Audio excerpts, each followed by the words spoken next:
What's up, everybody? I am Taylor, and I'm powerless over life, but not my reaction to life. I created this YouTube channel from my heart. I built up the courage to overcome the fear of people judging me or internalizing things or having something negative to say about me speaking my experience, strength, and hope. It took me almost 2 years to build up this courage to do this.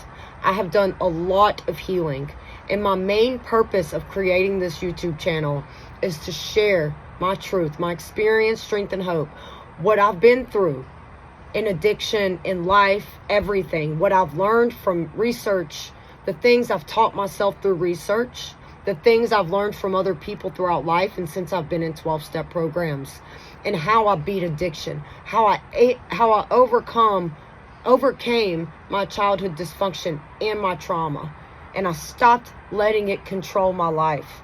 And so when I share my experience with my psych meds or my mental health or my life in general, I'm speaking from a place of love, empathy, respect, compassion, because I know what it's like to be in the darkest, deepest places within yourself, like you're in a prison that you can't escape. I've been there. You know what I'm saying? And I spent my whole life thinking nobody understood. I'm all alone, and all these misconceptions and misinterpretations and misbeliefs that I had developed throughout my childhood and through my experiences. And I never knew about 12-step programs. I had heard about them, but I wasn't introduced to them enough for when I was struggling. Throughout my time of my addiction, I wasn't introduced to them enough to where my brain was like, oh, well, there's that resource. Let's go try this, And that's why I talk a lot about 12-step programs, because, if I didn't have 12-step programs, there's no way I would be where I'm at today. There was no way. Before I came into 12-step programs, I was so depressed. I was sleeping all day, every day, taking melatonin to try to stay asleep. Binging on Netflix. Like, I was isolating. I was miserable. I was the worst I had ever been in my entire life, and I was sober, and I thought all I needed to do was stop drinking and my life would be okay. I would be happy. My family would be happy. And that's not the case. That's not what happened for me. A lot of people think they can get sober and addiction's the problem. My mental health issues stemmed from my addiction issues. My mental health stemmed from my childhood dysfunction, from my trauma, from my emotional pain that had been unaddressed my whole entire life, from me using avoidance, rejection, escaping, and numbing as a coping mechanism. So for me, by me surrendering to 12-step programs and also willing to go to any lengths to not listen to my brain, when it wants to not do something that it should because it will benefit me. It's my choice. I had to stop letting my brain run the show, because my brain can say what it wants, but it's my choice to listen to the brain, right? I have control over my reactions, attitudes, beliefs, and perspectives. I am not my brain. It is meant for survival. And my mental health issues started resolving when I started healing from my past, when I started addressing my childhood dysfunction, right? When I learned how to regulate my emotions and all these things that I had to teach myself as an adult, because nobody taught me these things, right? I was doing the best I could in life with the information I knew. And for me, all those years, it was lack of information about the research behind what addiction does to the brain, to the body, to the mind, about what trauma does to the brain, the dysfunction, and how mental health comes about. The research I did to understand how mental health becomes a problem. I decided that I was tired of being miserable.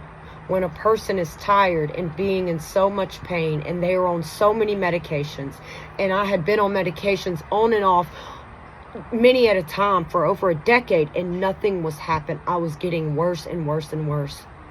And I did not have a psychiatrist who was listening to me, who heard me, or who understood me, and who was not taking my health into consideration. So yes, at that point in my life, I felt I needed to take matters into my own hands, and that's exactly what I did. Nobody ever told me coming off all these psychiatric medications was gonna mess up my brain chemistry or even affect me in a physical way, right? They didn't tell me when I got on this medication, the side effects, the future side effects that would happen by taking this medication long term. My brain is not the same since I've been on these psych meds. And, nobody takes the time to do the research themselves, because I was the same way. And I make this and I say this from my heart. Do your research yourself. Ask questions. Ask questions. Do not believe what people are telling you until you prove that it's true or false. I learned to be my own advocate, my own researcher, my own motivator. I had to stop talking to myself like shit. I had to stop criticizing myself, blaming myself, shaming myself. Because I was fighting a war with myself. I could not win. I could not win. And until I started feeding that positive mind I have, that negative mind started disappearing. When I started healing, truly healing, and creating new healthy habits, my mental health diagnosis started to dissipate. I was showing no symptoms. Only like 5 out of 2, like 2 out of 5, total of 5. I see symptoms.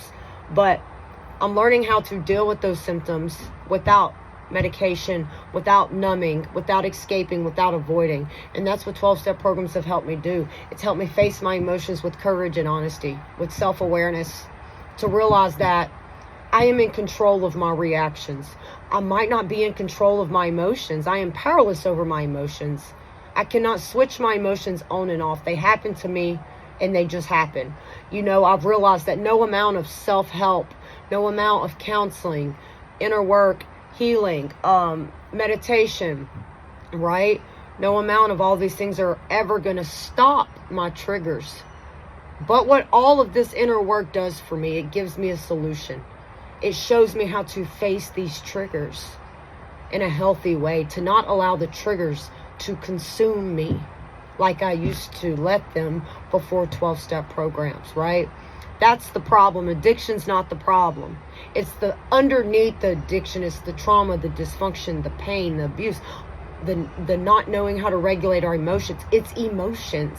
Emotions are the problem. So when a person learns how to deal and handle emotions in a healthy way, they see that they're not that scary. My brain will convince me why I shouldn't face something or address something in the beginning of recovery. It would just make it like the pain would be unbearable if I faced this painful situation in the past. And I don't know why. Because it wasn't as scary as my brain was trying to trick me to be. So when I share my experience, strength, and hope about my mental health journey, about what these psychiatric medications were doing to me physically, mentally, and emotionally, and spiritually, I was so disconnected from myself. One, I was not connected to myself until I started working 12-step programs. I wasn't taught how to connect to myself. I was in active addiction my whole life. That is all I ever focused on, was addiction. It controlled my life. Addiction is a disease of the brain. The first time we put that substance in our body, it chemically changes our brain the rest of our life. It registers our brain to say, this will stop my pain. And so the brain wants more. We want more because we know it's going to stop our pain. But the thing is it doesn't really stop the pain. It just makes us not aware of the pain. The pain is still there. We are just not aware of the pain because addiction makes us lose all logic. It makes us unaware of our external circumstances. It numbs us, right? So the pain never disappears. We're just not aware to the pain. So years and years of addiction covering up pain and pain and pain. Of course we're going to develop mental health issues, right? Of course, who wouldn't? And so my point is, when I started addressing my past, addressing my pain through Alcoholics Anonymous, Emotions Anonymous, and Adult Children's of Alcoholics and Dysfunctions, when I started working these programs, a lot of my mental health issues started to disappear. They did. I was miserable. I was in emotional pain. I had to get control of that pain. I had to heal from that pain. And so, like I said, I always speak from love, empathy, respect, and compassion because I know what it's like to feel alone. I know what it's like to feel unseen, unheard, and misunderstood. I know what it's like to allow people to continuously hurt us because we fear being alone. I know what it's like to hate myself. And so, if you like this video, stay tuned for more. And if you have any suggestions, just drop a comment. I appreciate all my comments, and I'm very grateful for all the emotional support. Take care, everybody.